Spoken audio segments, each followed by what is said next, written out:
Bonjour à tous, on se retrouve pour un nouveau CQFR. Shai, que 5 matchs au programme cette nuit. Alors, on enchaînait la late session avec la nuit NBA. Je te propose qu'on commence par le match entre les Warriors et les Sixers pour plusieurs raisons. Déjà, parce que les Warriors ont gagné 119 à 107 et ils ont montré, on a vu un très beau visage des Warriors, mais aussi parce que c'est un match au cours duquel Joel Embiid, qui revenait de blessure ou qui revenait de fatigue ou de remise au repos, peu importe, là pour le coup, s'est blessé au genou. Bon, j'imagine qu'il va du coup encore manquer quelques matchs et que là, pour le coup, sa campagne pour le MVP, elle est quasiment déjà terminée parce qu'il ne peut pas en manquer plus de 5. Dès qu'il en manque plus de 5, il est plus éligible.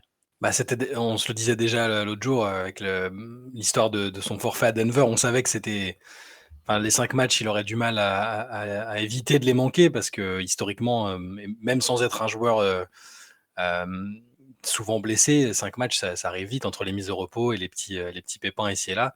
Là, bon, là, c'est plus l'inquiétude. Là, je pense que le titre de MVP, il est accessoire pour lui et pour les Sixers. Maintenant, il faut espérer que l'IRM qui passera dans les prochaines heures sera plutôt rassurante. Parce que au final, l'action, c'est donc c'est Jonathan Kuminga qui lui retombe dessus, mais moi, je vois pas de torsion sur le coup. J'ai l'impression que tu te prends un mec de plus de 100 kilos sur le genou, ça fait forcément mal. C'est une hyper extension, je pense, du genou. Ça peut être ça. J'espère que c'est ça, forcément, parce que bon, il fait quand même une sacrée saison. Et puis pour les Sixers, on a envie de les voir sous cette version avec Joel Embiid. Donc une blessure au genou un peu sérieuse, ce serait évidemment catastrophique. Je sais pas, j'ai l'impression que ça va aller quand même.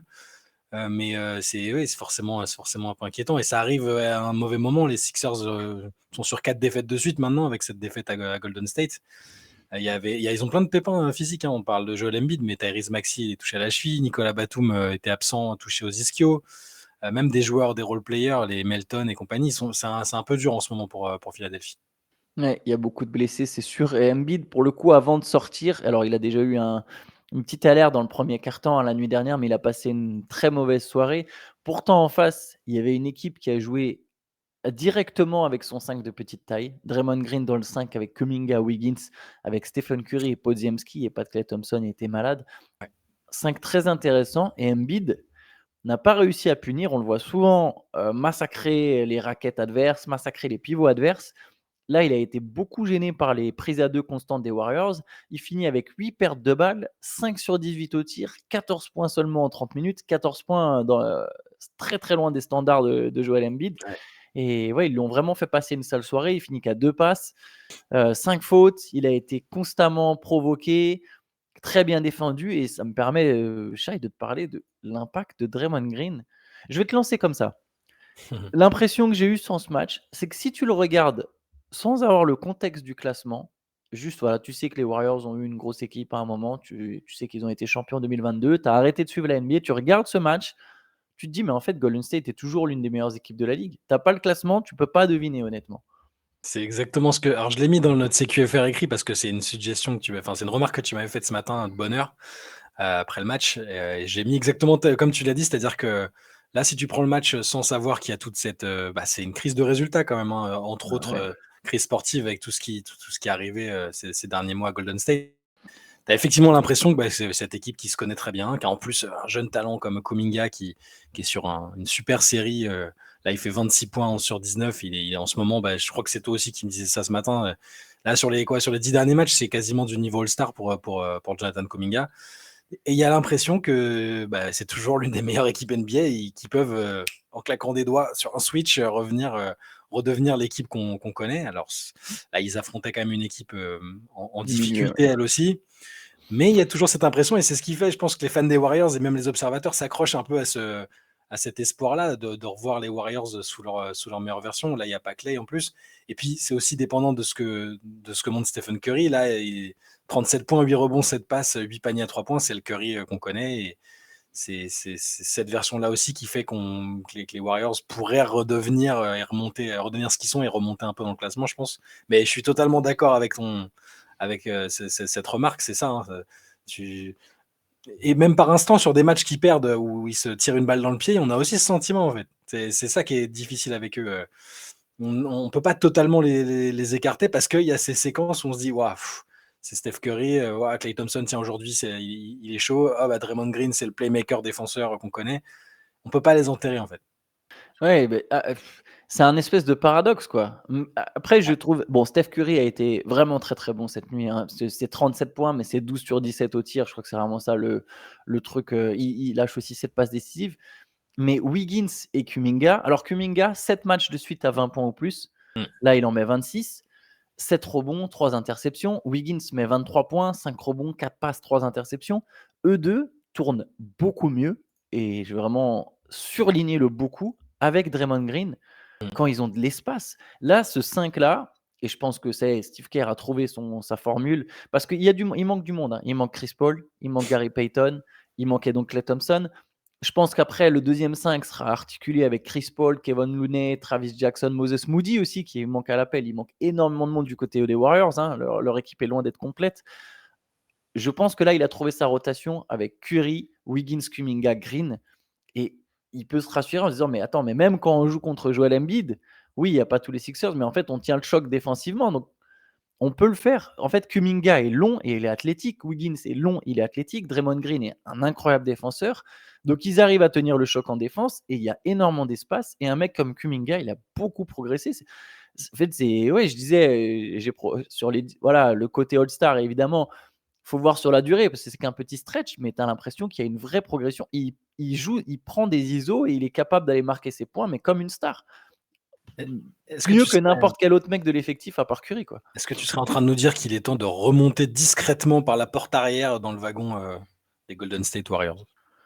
Ah, je l'ai pas vraiment quitté le wagon parce que depuis le début, je m'entête à répéter qu'en fait cette équipe, son classement ne reflète pas son niveau. Disons qu'il y a encore de la marge avant. Alors ils sont plus qu'à un match et demi de la 10e place. Mmh. Donc moi je le répète, je pense qu'ils vont faire les playoffs. Après, là le top 6, ça me semble mort. Faudrait j'ai l'impression qu'ils ont pas la capacité à avoir cette régularité pour, par exemple, finir la saison en gagnant, je sais pas, 30 matchs sur 40. J'imagine pas du tout Golden State faire ça. J'ai l'impression qu'il y aura toujours des soirs sans, et que cette équipe est irrégulière, et c'est pour ça, je pense qu'elle peut de toute façon pas aller jusqu'au titre, mais c'est un vrai candidat à un upset comme l'an dernier au final, comme l'an Moi, j'ai dernier. Ouais, moi, j'avoue que j'avais renoncé à Andrew Wiggins. Je pensais que c'était mort. Si là, il confirme cette petite, série de matchs, si la présence de Green lui fait effectivement du bien, c'est un joueur essentiel. Mais j'avoue que je m'étais dit que ce serait le joueur tradé, que il était méconnaissable et que ce serait compliqué. Là, il recommence à bien jouer. Si ça se confirme, ça change beaucoup de choses. Si ils ont récupéré Draymond, ils vont récupérer Chris Paul, mi-février, je crois, et que les gars reviennent petit à petit, que la confiance, enfin voilà, tout un tas de trucs. Cette fameuse formule dont tu parlais, cette rotation que Steve Kerr cherche depuis des semaines, des mois, si tout est trouvé, il n'y a pas de raison qu'ils ne redeviennent pas. Bah, déjà, se qualifier pour le play-in, ce serait quand même bien. Tu as raison, l'Ouest est tellement compliqué que se qualifier pour le play-in, enfin, personne n'a envie de jouer les Warriors au play-in, je pense que ce serait une catastrophe. Donc, ouais, bah, moi, je vais prudemment remonter dans le train après l'avoir quitté. Voilà, je vais dire ça. Allez, enchaînons avec le choc, ou en tout cas l'affiche de la soirée, c'était celle entre Indiana et Boston. À Boston, victoire des Celtics 129-124. Les Celtics qui retrouvaient Kristaps Porzingis, Indiana qui retrouvait Tyrese Haliburton. On a eu le droit à un bon match. Alors Boston était largement devant en première mi-temps, mais Indiana a su revenir, enfin largement, a compté jusqu'à 20 points d'avance, je Ouais, crois. quand même, ouais. Indiana a su revenir. Boston et même repassé devant, les Celtics ont repris le contrôle à la fin, et puis Tatum a été clutch, hein, clutch en défense, 2 Clutch en contres dans les défense. 30 dernières secondes. Il finit à 30 points, 7 rebonds, 7 passes, 2 contres, 12 sur 19 au tir. C'était un Tatum digne du MVP. S'il avait plus de matchs comme ça, ce serait peut-être lui C'est vrai. le candidat par défaut au MVP. Et les 2 contres, ils sont vraiment très, très importants parce qu'ils sont dans les 30 dernières secondes, et il en fait un sur Miles Turner alors qu'il y a 3 points ils ont 3 points d'avance. Il en fait un autre sur Aaron Nesmith, peu de temps après. Bon, ils avaient 5 points, mais je veux dire, s'ils se prennent un panier là, le match est encore renversable pour les Pacers. Donc Tatum décisif des 2 côtés du terrain parce qu'il met ses 30 points, et c'est voilà, là, ça a été le leader des Celtics. J'étais rassuré de voir Porzingis de retour aussi rapidement, je m'y attendais pas parce que on sait qu'ils sont quand même prudents avec lui au niveau physique, avec sa blessure à la cheville. Je pensais que ça mettrait plus de temps. Finalement, c'est une très bonne nouvelle, et bon, bah, Boston caracole en tête de la conférence Est entre Milwaukee derrière qui doit s'adapter à un nouveau coach, qui est pas dans une forme exceptionnelle, les Sixers qui sont en chute libre, et là les Celtics, je pense qu'ils vont prendre une telle avance qu'ils vont plier la première place dans quelques semaines. Bah tiens, on peut parler du reste de la conférence Est parce que justement l'équipe qui est maintenant troisième à l'Est, c'est plus la même, c'est plus Ouais. Philadelphie, c'est New York. New Victoire York. des 118-103 contre le Jazz, toujours sans Randle et Anunoby, pas de problème. 8e de suite, donc je disais 33 points de Dante DiVincenzo, il en avait mis 28 le soir d'avant. Il avait shooté à 5 sur 15. Thibodeau lui avait dit non, mais continue à shooter à 5 sur 15 à 3 points. Pardon. Bah là, il a fait 9 sur 15 à 3 points. Jalen Bronson, 29 points, 9 passes. Bon, voilà, eux deux, ils ont surtout porté l'équipe, même s'il y a aussi un bon Hartenstein qui fait 14 points, 12 rebonds. Achua met 18 points. Bref, tout ça pour dire, les Knicks sont toujours aussi solides et ils ont bouclé leur meilleur mois. Donc 14 victoires en 16 matchs, c'est leur meilleur mois depuis mars 1994. 30 Absolument. ans qu'ils n'avaient pas gagné autant. Eh bien, les Villanova Knicks sont en pleine forme. Dante DiVincenzo, tu l'as dit, Villanova. Jalen Bronson, 29 points, Villanova. Josh Hart, triple-double, premier triple-double en carrière, 10-10-10, Villanova. Ils sont là. Et ouais, la dernière fois, tu disais le 14-0 qu'ils ont fait en mars 94, derrière, ils sont allés en finale NBA quand même. Bon, je veux pas hyper les supporters des Knicks voilà, qui guettent un peu la moindre étincelle chaque année. Là maintenant, c'est une équipe très très sérieuse. Je veux dire, il te manque Randle et Anunoby, même si c'est Utah en face qui est une équipe un peu irrégulière, qui a eu qui a réussi une énorme série de victoires récemment, mais qui est rentrée dans le rang. C'est fort. Ce que je disais hier, finalement, c'est que c'est une équipe qui est très stable et comment dire, qui est toujours intense, toujours fiable. Donc même s'il y a des absents, même si en face c'est fort, que ce soit fort ou faible en face, les Knicks ils vont jouer. Ça, c'est dire, on peut reprocher plein de choses à Tom Thibodeau sur le côté, sur la modernité de son approche et de son jeu, mais on peut pas lui reprocher de. Enfin, je veux dire, il réussit toujours à faire en sorte que ces équipes elles soient impliquées du début à la fin de la saison. Alors parfois elles finissent carbonisées, mais c'est quand même plutôt plaisant pour les fans des Knicks, je pense, d'avoir une équipe comme ça qui est aussi stable et fiable. Yes. Allez, continuons. En tout cas, bon, pour New York, comme je disais, troisième à l'Est, 31 victoires, 17 défaites. J'en profite pour donner leur bilan. Shai, passons aux Lakers. Les Lakers qui ont perdu contre les Hawks. C'est la deuxième. Alors, donc, il y a 2 matchs en 2 soirs, 2 défaites de 16 points. Cette fois-ci, 138-122 contre Atlanta. Ils avaient perdu contre Houston le match précédent. Bon, il n'y avait pas Anthony Davis, mais c'est toujours aussi compliqué du côté de Los Angeles. 26 points, 13 passes pour Trae Young. En face, du côté des Lakers, il y a 28 points d'Austin Reeves. Mais la défense d'Austin Reeves, c'est un vrai problème. Alors, on voit souvent des gens s'en plaindre sur Twitter, des fans des Lakers ou même juste des fans de basket. Et c'est vrai que pour le coup, il y a un truc qui me marque du côté des Lakers. J'étais en train de faire un magazine hier sur un peu les besoins pour chaque équipe. Il y a un truc qui me marque à Los Angeles, c'est qu'il n'y a pas de two-way player en fait. À part Anthony Davis, trouve-moi un autre two-way player dans cet effectif. J'y avais pas réfléchi de cette manière, mais bon, il fut un temps. Peut-être Taurean Prince, Ouais, mais c'est même pas. Est-ce que c'est mais vraiment un en two-way player? attaque, en fait, c'est pas un two-way player, c'est un middle player quoi. C'est Oui, juste, il est pas trop mauvais en défense, pas trop mauvais en attaque, mais il y a que à leur part meilleur Davis, il n'y a pas de two-way que, player. que ce qui se rapproche le plus d'un two-way player de l'équipe après Davis, ce soit LeBron, c'est presque problématique, je pense. Bah, ouais, parce qu'il est Oui, voilà. fort, Bon. LeBron. Le truc, c'est que là, avec les Lakers, c'est vrai que il y a eu des périodes où je me disais, là, c'est bon, là, tant qu'il y a Davis et LeBron, tout va bien. Ils ont eu des bonnes séries de victoires, mais là, je trouvais déjà Davis fatigué sur les derniers matchs. Là, je sais pas si c'est une blessure un peu sérieuse à la hanche ou s'il avait juste besoin de souffler parce il est carbo. LeBron commence à être agacé, ça se voit. Il recommence à être agacé en tout cas, parce qu'il l'a été un moment, puis il y a eu une bonne période. Tu sais, il y a eu les rumeurs autour de Darvin Ham, est-ce qu'il va rester ou pas.